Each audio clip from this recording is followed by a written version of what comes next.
وهي رح أقول لك إياها للمرة الأولى.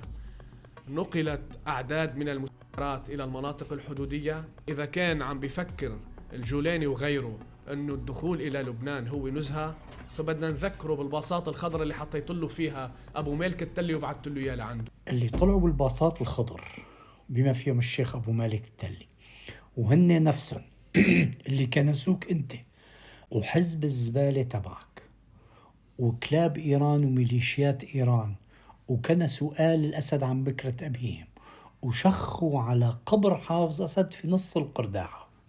هن نفسهم بده يدخلوا على الضاحية لنص الضاحية ويشخوا على قبر حسن نصر الله، حسن زمير، تمام، وقبر هاشم صفي الدين، وقبر أشرف عمامة فيكن، وانت أولا ومنذكرك بهالأيام.